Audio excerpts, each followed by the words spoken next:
శ్రీమాత్రే నమ. జయ గురు దత్తాత్రేయ నమ. ఈ వీడియోలో మనం ఫిబ్రవరి 1వ తారీఖు నుంచి 28వ తారీఖు మధ్యలో జరగబోయే మాస ఫలితాలు మేషరాశి వారికి ఏ విధంగా ఉంటాయో తెలుసుకునే ప్రయత్నం చేద్దాం. మరి మేషరాశి వారికి ఈ నెల గోచార పరిశీలనలో ముఖ్యంగా ఈ వారంలో ఈ నెలలో ధనస్థానంలో ఉన్నటువంటి గురు భగవానుడు ఫిబ్రవరి 4వ తారీఖున రుజుమార్గంలోకి మారడం వల్ల చాలా కాలంగా సందిగ్ధంలో ఉన్నటువంటి మీ యొక్క రావాల్సినటువంటి ధనం కానీ శుభకార్యాలు కానీ ఒక నిర్ణయానికి రావడం వల్ల అతి తొందరలో మీ యొక్క కుటుంబానికి వ్యక్తిగతంగా మీకు పెద్దవారి దగ్గర నుంచి గురువుల దగ్గర నుంచి అలాగే మీ తండ్రి గారి ద్వారా మీకు చాలా వరకు ఆర్థిక సహకారం లభిస్తుంది. అలాగే కుటుంబంలో కొంతకాలంగా వాయిదా పడుతున్నటువంటి శుభకార్యాలు ఈ నెలలో జరిగే అవకాశం ఉంటుంది. ముఖ్యంగా మీ యొక్క గతంలో మీరు పోగొట్టుకున్నటువంటి విలువైన వస్తువులు కానీ ఏదైనా పదవి కానీ తిరిగి పొందే అవకాశం ఈ గురుగ్రహ అనుగ్రహంతో ఫిబ్రవరి 4వ తారీఖు నుంచి రావడం జరుగుతుంది. అలాగే లాభస్థానంలో సంచరిస్తున్నటువంటి శని భగవానుడికి ఈ ఫిబ్రవరి నెల 12వ తారీఖున రవిగ్రహం కూడా రావడం వల్ల ఎవరైతే ప్రభుత్వ ఉద్యోగం కొరకు కానీ ప్రభుత్వ పదవి కొరకు కానీ ప్రయత్నం చేస్తున్నారో వారికి అనూహ్యంగా మీ యొక్క కోరుకున్న విధంగా ఏదైనా ఉన్నత ఉద్యోగ అవకాశాలు లభించే అవకాశం ఉంది. అలాగే ప్రభుత్వ ఉద్యోగం ప్రయత్నిస్తున్న వారికి ప్రభుత్వ ఉద్యోగ ప్రయత్నాలు ఫలిస్తాయి. మరి ముఖ్యంగా అంటే వారసత్వంగా కొంతమందికి ఉద్యోగాలు రావడం జరుగుతుంటుంది. అంటే తండ్రి గారి ద్వారానో ఏదైనా ఎండోమెంట్స్ డిపార్ట్మెంట్లోనో పెద్దవాళ్ళు ఆ సంస్థలో లేదంటే ఆ యొక్క కార్యాలయంలో ఉద్యోగం చేసినప్పుడు కారణాంతరాల వల్ల వారి పదవి విరమణ తర్వాత వేరే వాళ్ళకి వారసత్వంగా కొన్ని ఉద్యోగాలు వస్తుంటాయి.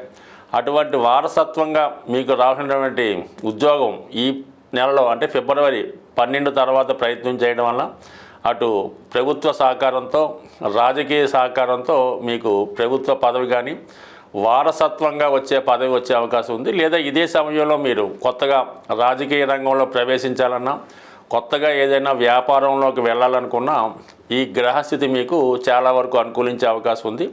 ఇంచుమించుగా మనకి ఈ ఫిబ్రవరి 12వ తారీఖున బుధుడు తృతీయ షష్టాధిపతిగా ఉన్నటువంటి బుధుడు కూడా లాభస్థానంలోకి రావడం వల్ల ముఖ్యంగా మీకు రుణాలు వసూలయ్యే ప్రయత్నాలు జరుగుతాయి.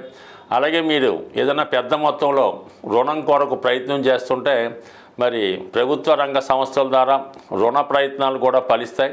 అలాగే మీకు మీ యొక్క బంధువర్గం వారు రక్త సంబంధికులు సహకరించే అవకాశం ఉంది. అంటే టోటల్గా మనకి ఈ ఫిబ్రవరి నెలలో ఎక్కువ ధనయోగాలు ఏర్పడడం జరిగింది. అంటే లాభస్థానంలోకి ఆల్రెడీ ఉన్నటువంటి శని భగవానుడితో పాటు రవిగ్రహం రావడం వల్ల అలాగే బుధగ్రహం రావడం వల్ల అటు విద్యార్థులకి చాలా సౌకర్యంగా అనుకూలంగా ఉంటుంది. విద్యార్థులకు కూడా స్కాలర్షిప్ లాంటివి కానీ ఎవరైనా స్పాన్సర్ చేయడం వల్ల ఆర్థికపరమైన సహకారం అందుతుంది. మొత్తం మీద 3 గ్రహాలు లాభస్థానంలో ఉండడం వల్ల అటు వ్యక్తిగత ప్రయత్నం వల్ల ప్రభుత్వ సహకారంతో మీకు ఆర్థిక పరంగా ధనం కానీ పదవి కానీ అదృష్టం కానీ కలిసి వచ్చే అవకాశం ఉంది. ఇక ధనస్థానంలో కూడా ఉన్నటువంటి గురువు రుజుమార్గంలో చెందడం మొత్తం మీద ఈ నెలంతా కూడా ఈ మేషరాశి వారికి అటు పారిశ్రామిక రంగంలో ఉన్నవారికి అలాగే రియల్ ఎస్టేట్ రంగంలో ఉన్నవారికి కూడా చాలా వరకు చేతి నిండా ధనం రొటేషన్ అవుతుంది. మీ మాటకు విలువ పెరుగుతుంది. సంఘంలో మీ యొక్క గౌరవం పెరుగుతుంది. అలాగే ఇంచుమించుగా మనకి 3వ స్థానంలో కుజగ్రహ సంచారం. ఇది జాతకుడి యొక్క వ్యక్తిగత సామర్థ్యం పెరుగుతుంది. ఎవరి సహకారం లేకుండా ఒంటరిగానే జాతకుడు ఏదైనా సమర్థవంతంగా తను అనుకున్నది సాధించగలుగుతాడు. ముఖ్యంగా ఇది క్రీడారంగంలో ఉన్నవారికి పోలీస్ డిపార్ట్మెంట్లో ఉద్యోగ ప్రయత్నాలు చేస్తున్న వారికి ఇది చాలా అనుకూలంగా ఉంటుంది. ముఖ్యంగా ధైర్య సాహసాలతో కూడుకున్నటువంటి వృత్తిలో ఉన్నవారికి ఈ కుజుడు ఈ నెలంతా కూడా 3వ స్థానంలో ఉండడం వల్ల మీరు చాలా వరకు అనుకున్న గమ్యాన్ని ఎవరి సహకారం లేకుండా ఖచ్చితంగా చేరుకునే ప్రయత్నం చేస్తారు. అలాగే చాలా సందర్భాల్లో మీ యొక్క ప్రత్యర్థులపై విజయాన్ని సాధించే అవకాశాలు ఇంటర్వ్యూలో విజయం సాధించడానికి కూడా ఈ కుజగ్రహ స్థితి మీకు అనుకూలించే అవకాశాలు ఉన్నాయి. ఇక ముఖ్యంగా శుక్రుడు రాహు 12వ స్థానంలో సంచరించడం వల్ల జాతకుడు చాలా ధనాన్ని వృధాగా ఖర్చు పెట్టే అవకాశం ఉంది. అటు ఏదైనా బలహీనత వల్ల కానీ, వ్యసనాల వల్ల కానీ, ఇతరుల్ని పోషించి పెంచడం వల్ల, కొన్ని చెడలవాట్ల వల్ల కూడా జాతకుడు నష్టపోయే అవకాశం ఉంది. కొత్తగా పరిచయమైన వాళ్ళు మిమ్మల్ని ఏదో రకంగా మోసం చేసే అవకాశం ఉంటుంది. కాబట్టి సాధ్యమైనంత వరకు ఈ మేషరాశిలో ఉన్నవారు ఆన్లైన్లో పరిచయమైన వాళ్ళు కానీ, ఏదంటే ఎవరన్నా మిమ్మల్ని ప్రలోభ పెట్టి ఏదైనా బ్లాక్మెయిల్ చేయడం కానీ, హనీ ట్రాప్ చేయడం కానీ జరిగే అవకాశం ఉంటుంది. కాబట్టి చాలా వరకు కొత్త వారితో చాలా జాగ్రత్తగా ఉండండి. ముఖ్యంగా స్త్రీల విషయంలో ఎక్కువ జాగ్రత్త పడటం మంచిది. బట్ ఓవరాల్గా ఈ యొక్క సమస్య తప్ప మిగతా ధనయోగాలు చాలా అనుకూలంగా ఉన్నాయి. అలాగే మరి ఆరోగ్యపరంగా కూడా చాలా వరకు ఈ నెలంతా కూడా అనుకూలంగా ఉండే అవకాశం ఉంది. సాధారణంగా మన రాశి ఫలితాలు ఫాలో అవుతున్న వారికి గ్రహాలు ఎంత అనుకూలంగా ఉన్నా ప్రతికూలంగా ఉన్నా మీరు నివసిస్తున్నటువంటి గృహం తాలూకా వాస్తు ప్రభావం కూడా చాలా వరకు ఈ మీ యొక్క నష్టాలు లాభాల మీద ఆధారపడడం జరుగుతూ ఉంటుంది. సుమారుగా మీ గృహంలో వివాహ ప్రయత్నాలు వాయిదా పడుతున్నాయి, ఎంత ప్రయత్నం చేసినా వివాహం జరగడం లేదనుకున్నప్పుడు మీ గృహంలో వాయువ్య భాగంలో దోషం ఉందేమో గమనించండి.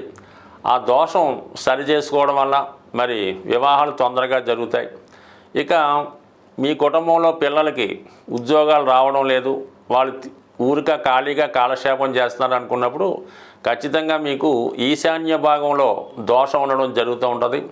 మరి ఈశాన్య భాగంలో దోషాన్ని సరి చేసుకోవడం వల్ల మీ యొక్క ముఖ్యంగా మగపిల్లలకి ఉద్యోగ ప్రయత్నాలు ఫలించే అవకాశాలు ఉన్నాయి. అలాగే ఆగ్నేయ దోషం అన్నది చాలా ప్రమాదకరంగా అది మొత్తం కుటుంబాన్నే స్ట్రగుల్ పెడతా ఉంటుంది. అంటే చిన్నవారు పెద్దవారిని డామినేట్ చేయడం, ముఖ్యంగా ఆ కుటుంబ యజమాని అంటే భర్త ఏదో ఒక వ్యసనానికో బలహీనతకో లోనవడం వల్ల ధనాన్ని పాడు చేయడం జరుగుతూ ఉంటుంది.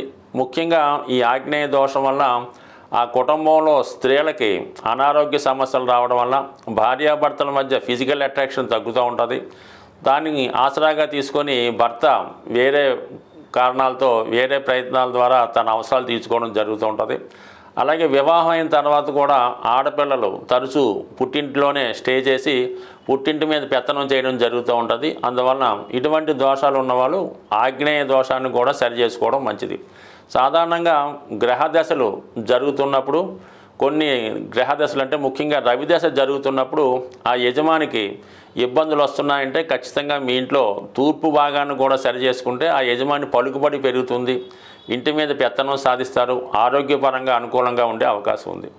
అదే శుక్ర మహాదశ జరుగుతున్నప్పుడు స్త్రీలకి అనారోగ్య సమస్యలు, ఎక్కువ ధనం ఖర్చు అవ్వడం, లగ్జరీగా ఇన్ఫ్లుయెన్స్ అవ్వడం ఇవన్నీ జరుగుతున్నప్పుడు మరి ఆగ్నేయ భాగాన్ని సరి చేసుకుంటే శుక్రదశ యోగించే అవకాశం ఉంది. బట్ ఏదైనా కేవలం మన గోచారాన్ని పట్టుకొని దాని మీదే కాకుండా మనకి జరిగే దశలు, అలాగే మనం నివసిస్తున్నటువంటి గృహం, మనకు ఉన్నటువంటి ఇతర స్థిరాస్తుల యొక్క ప్రభావం కూడా మానవుడి యొక్క జీవితం మీద పడుతూ ఉంటుంది. కాబట్టి ఏదైనా ఒక సమస్య దీర్ఘకాలికంగా ప్రయత్నం చేసినా ఎంత ప్రయత్నం చేసినా సక్సెస్ అవటం లేనప్పుడు అటు జాతకాన్ని అటు గోచారాన్నితో పాటు మనం నివసిస్తున్నటువంటి గృహాన్ని కూడా సరి చేసుకోవడం వల్ల ఖచ్చితంగా మీ యొక్క సమస్యలు పరిష్కారం అయ్యే అవకాశం ఉంటుంది. స్వస్తి.